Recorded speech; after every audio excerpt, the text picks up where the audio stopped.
الله الرحمن الرحيم ألف لام ميم ذلك الكتاب لا ريب فيه هدى للمتقين الذين يؤمنون بالغيب ويقيمون الصلاة ومما رزقناهم ينفقون والذين يؤمنون بما أنزل إليك وما أنزل من قبلك وبالآخرة هم يوقنون أولئك على هدى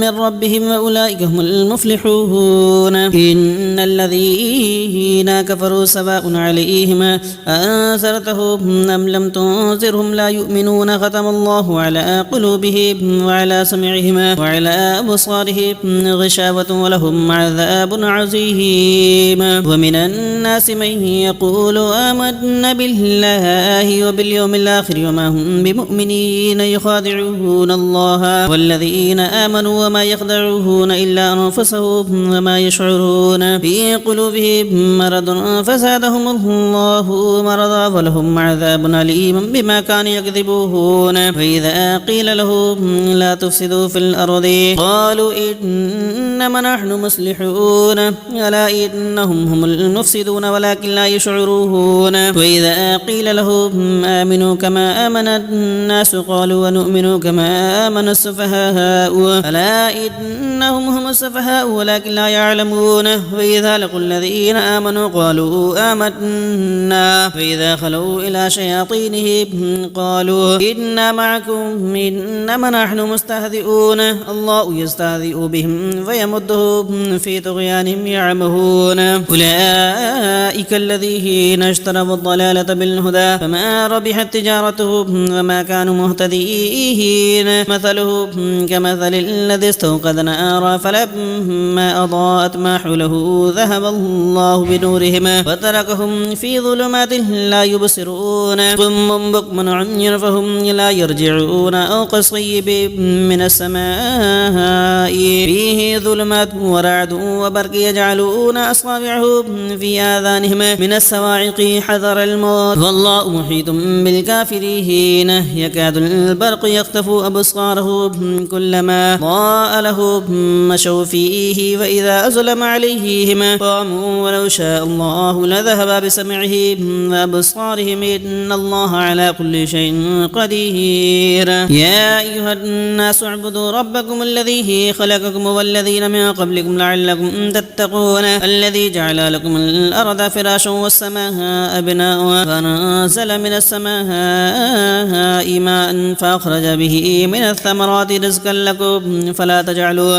تجعلوا لله أندادا وأنتم تعلمون وإن كنتم في ريب مما نزلنا على عبدنا فأتوا بسورة من مثله وادعوا شهداءكم من دون الله إن كنتم صادقين فإن لم تفعلوا ولا تفعلوا فاتقوا النار التي وقودها الناس والحجارة أعدت للكافرين وبشر الذين آمنوا وعملوا الصالحات أن لهم جنات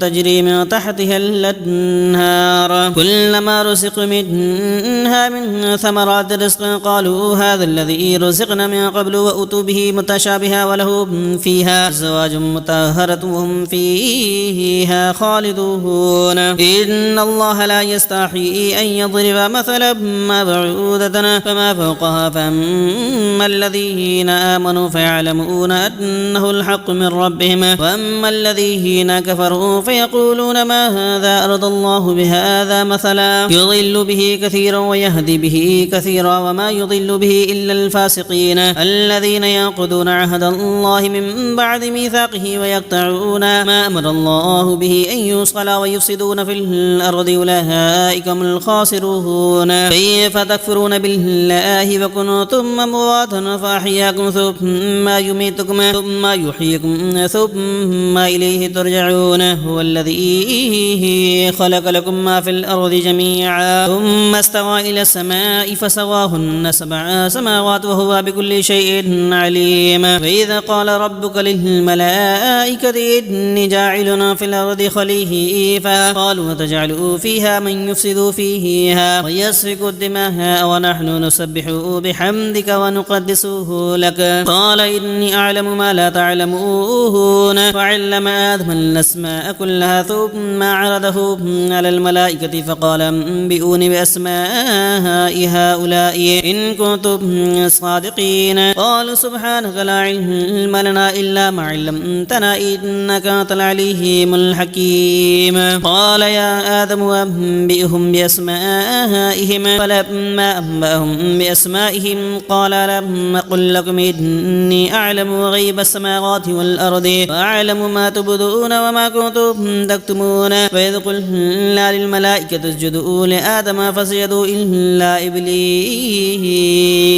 أبى واستكبر وكان من الكافرين قلنا يا آدم اسكن أنت وزوجك الجنة وكلا منها رغدا حيث شئتما ولا تقربا هذه الشجرة فتكون من الظالمين فأذلهما الشيطان عنها فأخرجهما مما كان فيه وقلنا اهبطوا بعضكم لبعض عدو ولكم في الأرض مستقر ومتاع إلى حين فتلقى آدم من ربه كلمات فتاب عليه إنه هو التواب الرحيم قلنا اهبطوا منها جميعا فإما يأتينكم مني هدى فمن تبع هداي فلا خوف عليهم ولا هم يحزنون والذين كفروا وكذبوا بآياتنا أولئك أصحاب النار هم فيها خالدون يا بني إسرائيل اذكروا نعمتي التي أنعمت عليكم أوفوا بعهدي أوف بعهدكم وإياي فارهبون فآمنوا بما نزلت مصدقا لما معكم ولا تكونوا أول كافر به ولا تشتروا بآياته ثمنا قليلا وإياي فاتقون ولا تلبسوا الحق بالباطل وتقدموا الحق وأنتم تعلمون وأقيموا الصلاة وآتوا الزكاة واركعوا مع الراكعين تأمرون الناس بالبر وتنسون أنفسكم وأنتم تتلون الكتاب أفلا تعقلون واستعينوا بالصبر والصلاة وإنها لكبيرة إلا للخاشعين الذين يظنون أنهم ملاقو ربهم وأنهم إليه راجعون يا بني إسرائيل اذكروا نعمتي التي أنعمت عليكم وأني فضلتكم على العالمين واتقوا يوما لا تجزي نفس عن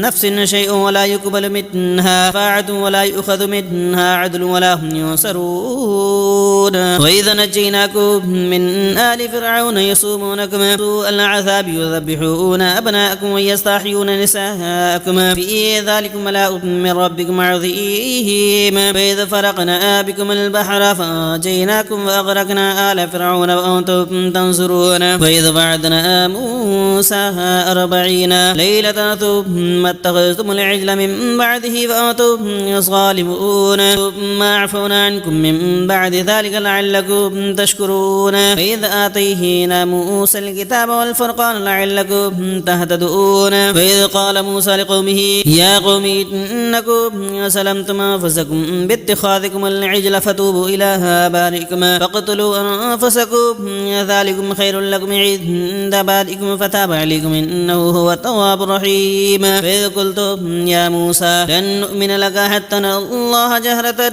فأخذتم الصاعقة وأنتم تنظرون ثم بعثناكم من بعد موتكم لعلكم تشكرون وزللنا عليكم الغمام وأنزلنا عليكم المن والسلوى كلوا من طيبات ما رزقناكم وما ظلمونا ولكن كانوا أنفسهم يظلمون فإذ قلنا ادخلوا هذه القرية فقولوا منها حيث شئتم رغدا وادخلوا الباب سجدا وقولوا حطة نغفر لكم خطاياكم وسنزيد المحسنين فبدل الذين ظلموا قولا غير الذي قيل لهم فأنزلنا على الذين ظلموا رجزا من السماء بما كانوا يفسقون فإذا استسقى موسى لقومه فقل اضرب بعصاك الحجر فانفجرت من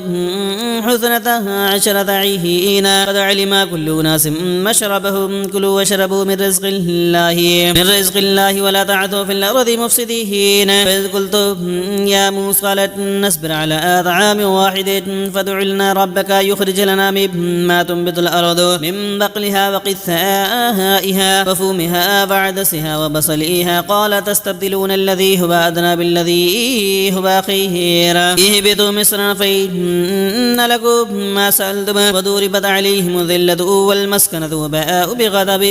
من الله ذلك بأنهم كانوا يكفرون بآيات الله ويقتلون النبيين بغير الحق ذلك مع وكانوا يعتدون إن الذين آمنوا والذين هادوا والنصارى والصابئين من آمن بالله واليوم الآخر وعمل صالحا فلهم أجرهم عند ربهم ولا خوف عليهم ولا هم يحزنون وإذا أخذنا ميثاقكم ورفعنا فوقكم الطور خذوا ما آتيناكم بقوة واذكروا ما فيه لعلكم تتقون ثم توليتم من بعد ذلك فلولا فضل الله عليكم ورحمته لكنتم من الخاسرين ولقد علمتم الذين اعتدوا منكم في السبت فقلنا لهم كونوا قردة خاسئين فجعلناها نكلا لما بين يديها وما خلفها وموعظة للمتقين وإذ قال موسى لقومه إن الله يأمركم أن تذبحوا بقرة قالوا تتخذون هزوا قال أعوذ بالله أن أكون من الجاهلين قالوا ادع لنا ربك يبين لنا ما هي قال إنه يقول إنها بقرة لا فريد ولا بكر عفان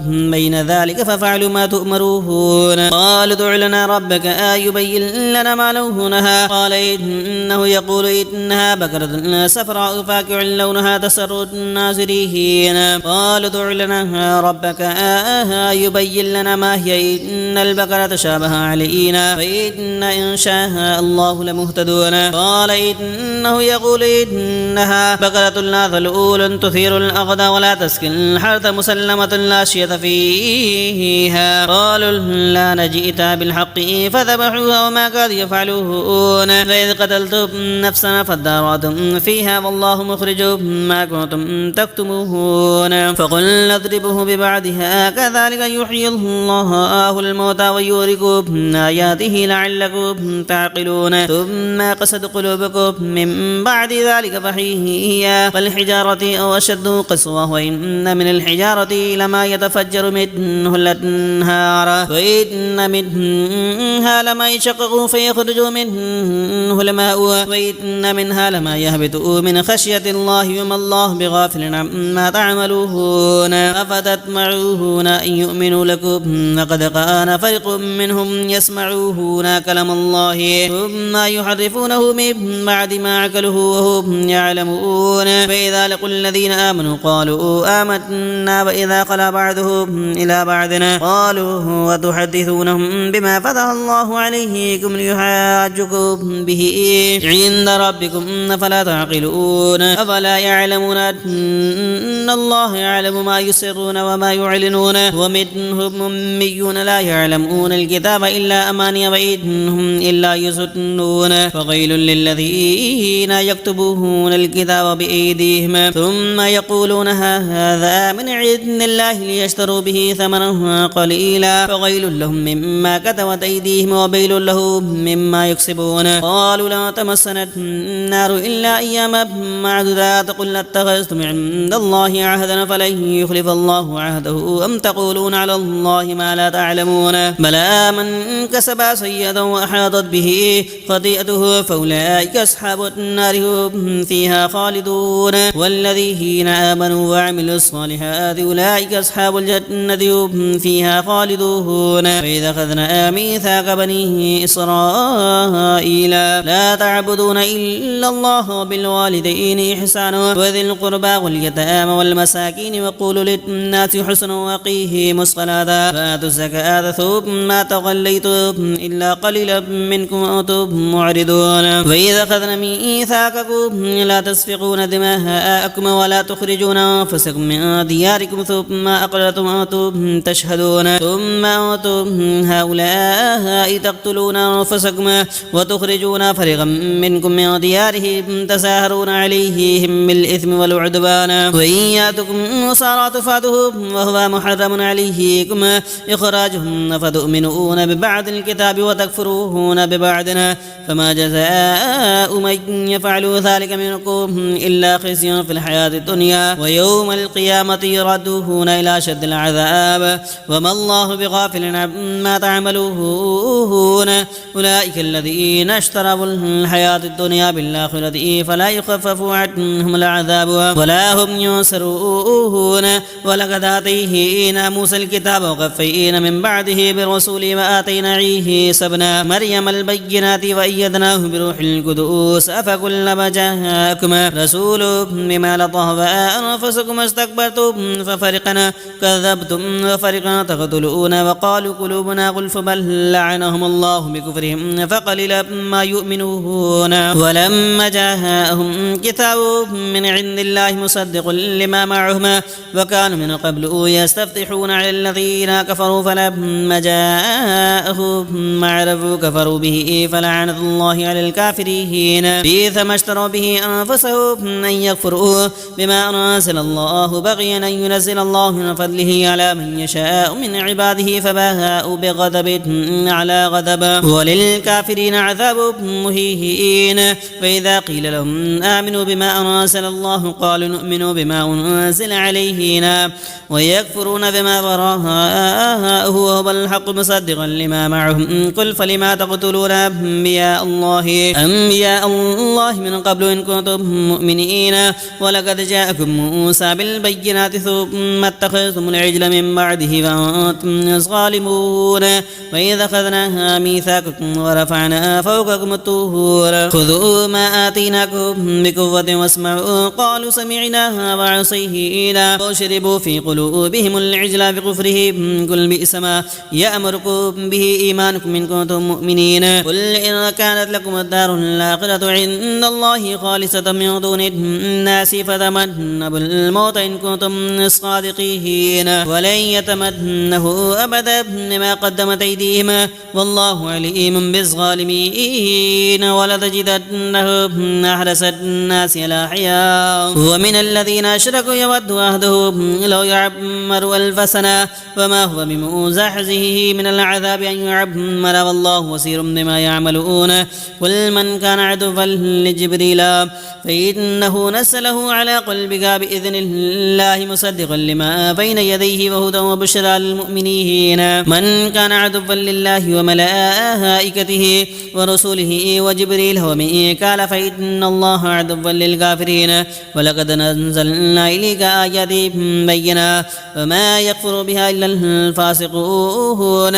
فكلما عاهدوا عهدا نبذه فريق منهم بل أكثرهم لا يؤمنون ولما جاءهم كتاب من عند الله مصدق لما معهم نبذ فريق من الذين أوتوا الكتاب كتاب الله وراء ظهورهم كأنه لا يعلمون تبعوا ما تتلى الشياطين على ملك سليمان وما كفر سليمان ولكن الشياطين كفروا يعلمون الناس سحرا وما أنزل على الملكين ببابل هاروت وماروت وما يعلمان أحد حتى يقول إنما نحن فتنة فلا تكفرا فيتعلمون منهما ما يفرقون به بين المرء وزوجه وما هم بضارين به من أحد إلا بإذن الله ويتعلمون ما يضره ولا ينفعهم ولقد علموا لمن اشتراه ما له في الآخرة من خلاق ولبئس ما شروا به أنفسهم لو كانوا يعلمون ولو أنهم آمنوا واتقوا لماثوبة من عند الله خير لو كانوا يعلمون يا أيها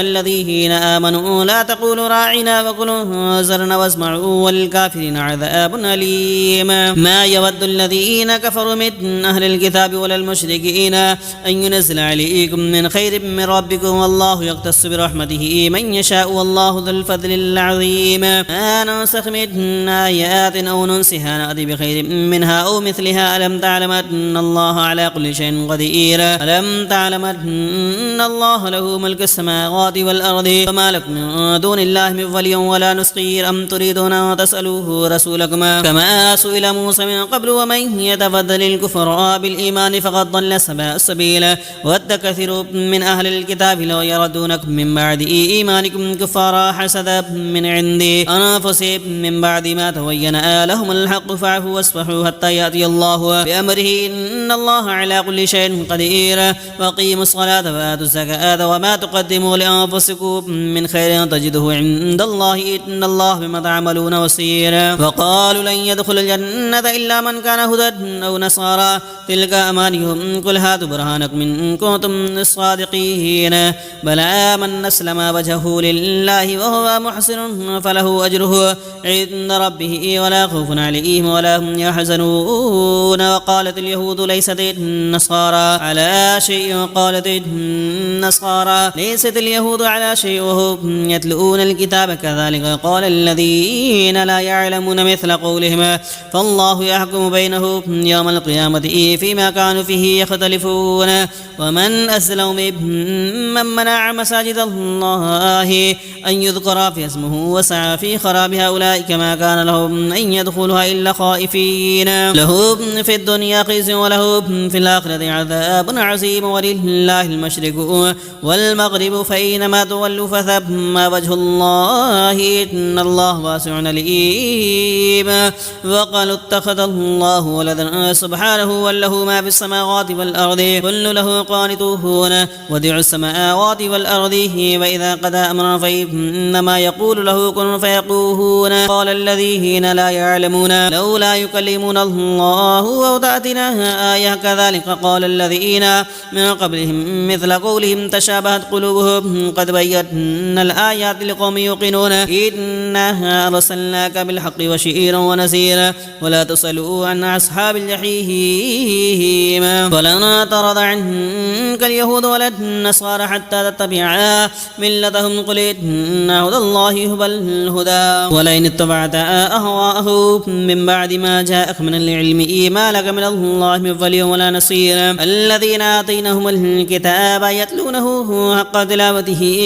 أولئك يؤمنون به ومن يكفر به فأولئك هم الخاسرون. يا بني إسرائيل اذكروا نعمتي التي أنعمت عليكم وأني فضلتكم على العالمين. يوما لا تجزي نفس عن نفس شيء ولا يقبل منها عدل ولا تنفعها شفاعة ولا هم ينصرون. وإذ ابتلى إبراهيم ربه بكلمات فأتمهن قال إني جاعلك للناس إماما قال ومن ذريتي قال لا ينال عهد الظالمين. وإذا جعلنا البيت مثابة للناس وأمنا واتخذ من مقام إبراهيم مصلى وعهدنا إلى إبراهيم وإسماعيل أن طهر بيتي للطائفين والعاكفين والركع السجود. وإذ قال إبراهيم رب اجعل هذا بلدا آمنا وارزق أهله من الثمرات من آمن منهم بالله واليوم الآخر قال ومن كفر فأمتعه قليلا ثم أضطره إلى عذاب النار وبئس المصير. فإذ يرفع إبراهيم القواعد من البيت وإسماعيل ربنا تقبل منا إنك أنت السميع العليم ربنا واجعلنا مسلمين لك ومن ذريتنا أمة مسلمة لك وأرنا مناسكنا وتب علينا إنك أنت التواب الرحيم. ربنا وبعث فيهم رسولا منهم يتلو عليهم آياتك ويعلمهم الكتاب والحكمة ويعلمكم ما لم تكونوا تعلمون فاذكروني. ربنا وبعث فيهم رسولا منهم يتلو عليهم آياتك ويعلمهم الكتاب والحكمة ويزكيهم إنك أنت العزيز الحكيم. ومن يرغب عن ملة إبراهيم إلا من سفه نفسه ولقد اصطفيناه في الدنيا وإنه في الآخرة لمن الصالحين. إذ قال له ربه أسلم قال أسلمت لرب العالمين. وبث بها إبراهيم وبنيه ويعقوب يا بني إن الله اصطفى لكم الدين فلا تموتن إلا وأنتم مسلمون. أم كنتم شهداء إذ حضر يعقوب الموت إذ قال لبنيه ما تعبدون من بعده قالوا نعبده إلهك وإله آبائك إبراهيم وإسماعيل وإسحاق إله واحد ونحن له مسلمون. تلك أمة قد خلت لها ما كسبت ولكم ما كسبتم ولا تسألون عما كانوا يعملون. وقالوا كونوا هدى أو نصارى تهتدوا قل بل ملة إبراهيم حنيفا حنيفا وما كان من المشركين قولوا آمنا بالله وما أنزل إلينا وما أنزل إلى إبراهيم وإسماعيل وإسحاق ويعقوب والأسباط وما أوتي موسى وعيسى وما أوتي النبيون من ربهم لا نفرق بين أحد منهما ونحن له مسلمون فإن آمنوا بمثل ما آمنتم به فقد اهتدوا وإن تولوا فإنما هم في شقاق فسيكفيكهم الله والسميع العليم صبغة الله ومن أحسن من الله صبغة ونحن له عابدون قل تحاجوننا في الله فهو ربنا وربكم ولنا أعمالنا ولكم أعمالكم ونحن له مخلصون أم تقولون إن إبراهيم وإسماعيل وإسحاق ويعقوب والأسباط كانوا هدى أو نصارى قل أنتم أعلم أم الله ومن أسلم ممن كتم شهادة عنده من الله وما الله بغافل عما تعملون تلك أمة قد خلت لها ما كسبت ولكم ما كسبتم ولا تسألون عما كانوا يعملون سيقول السفهاء من الناس ما غلاهم عن قبلتهم التي كانوا عليها قل لله المشرق والمغرب يهدي من يشاء إلى صراط مستقيم كذلك جعلناكم أمة وسطا لتكونوا شهداء على الناس ويكون الرسول عليكم شهيدا وما جعلنا القبلة التي كنت عليها إلا لنعلم من يتبع الرسول من ينقلب على عقبيه فإن كانت لك به ردا إلا على الذين هدى الله وما كان الله ليضيع إيمانكم إن الله بالناس لرؤوف رحيم قد نرى تقلب وجهك في السماء فلا نولينك قبلة ترضاها فغل وجهك شطر المسجد الحرام وحيثما كنتم فغلوا وجوهكم شطرا فإن الذين أوتوا الكتاب ليعلمون أنه الحق من ربهم وما الله بغافل عما يعملون ولئن أتيت الذين أوتوا الكتاب بكل آية ما تبعوا قبلتك وما أنت بتابع قبلتهما وما بعده بتابع قبلة بعد ولئن اتبعت أهواءهم من بعد ما جاءك من العلم إنك إذا لمن الظالمين الذين آتيناهم الكتاب يعرفونه ما يعرفون أبناءهم وإن فريقا منهم ليكتمون الحق وهم يعلمون الحق من ربك فلا تكونن من الممترين ولكل وجهة هو مولها فاستبقوا الخيرات أينما تكونوا يأتي بكم الله جميعا إن الله على كل شيء قدير ومن حيث خرجت فول وجهك شطر المسجد الحرام وإنه للحق من ربك وما الله بغافل عما تعملون ومن حيث خرجت فول وجهك شطر المسجد الحرام وحيث ما كنتم فغلوا وجوهكم شطره لئلا يكون للناس عليكم حجة إلا الذين سلوا منهم فلا تخشوهم واخشونيه وليتم نعمتي عليكم ولعلكم تهتدون كما أرسلنا فيكم رسولا منكم يتلو عليكم آياتنا ويزكيكم ويعلمكم الكتاب والحكمة ويعلمكم ما لم تكونوا تعلمون فاذكروني أذكركم واشكروا لي ولا تكفرون يا أيها الذين آمنوا استعينوا بالصبر والصلاة إن الله مع الصابرين ولا تقولوا لمن يقتل في سبيل الله أموات ولا أحياء ولكن لا تشعرون ولا نبلونكم بشيء من الخوف والجوع ونقص من الأموال والأنفس والثمرات وبشر الصابرين الذين إذا أصابتهم مصيبة قالوا إنا لله وإنا إليه راجعون أولئك عليهم صلوات من ربهم ورحمة وأولئك هم المهتدون إن الصفا والمروة من شعائر الله فمن حج البيت باعتمر فلا جناح عليه أن يطوف بهما فمن تطوع خيرا فإن الله شاكر عليم إن الذين يكتمون ما أنزلنا من البينات والهدى من بعد ما قيضناه للناس في الكتاب أولئك يلعنهم الله ويلعنهم اللاعنون إلا الذين تابوا وأصلحوا وبينوا فأولئك أتوب عليهم وأنا التواب الرحيم إن الذين كفروا وماتوا وهم كفار أولئك عليهم لعنة الله والملائكة والناس أجمعين خالدين فيها فيها لا يخفف عنهم العذاب ولا هم ينصرون وإلهكم إله واحد لا إله إلا هو الرحمن الرحيم إن في خلق السماوات والأرض واختلاف الليل والنهار والفلك التي تجري في البحر ما ينفع الناس وما أنزل الله من السماء من ماء فأحيا به الأرض بعد موتها وبث فيها من كل دابة وتصرف الرياح والسحاب المسخر بين السماء والأرض لآيات لقوم يوقنون ومن الناس من يتخذ من دون الله أندادا يحبونه كحب الله والذين آمنوا أشد حبا لله ولو يرى الذين ظلموا إذ يرون العذاب أن القوة لله جميعا وأن الله شديد العذاب تبرأ الذين اتبعوا من الذين اتبعوا ورأوا العذاب وتقطعت بهم الأسباب وقال الذين اتبعوا لو أن لنا كرة فنتورأ منهم كما تورأوا منا كذلك يريهم الله أعمالهم حسرات عليهم وما هم بخارجين من النار يا أيها الناس كلوا مما في الأرض حلالا طيبا ولا تتبعوا خطوات الشيطان إنه لكم عدو مبين إنما يأمركم بالسوء والفحشاء وتقولوا على الله ما لا تعلمون وإذا قيل لهم اتبعوا ما أنزل الله قالوا ولنتبع ما ألفينا عليه آباءنا ولو كان آباؤهم لا يعقلون شيئا ولا يهتدون ومثل الذين كفروا كمثل الذي ينعق بما لا يسمع إلا دعاء ونداء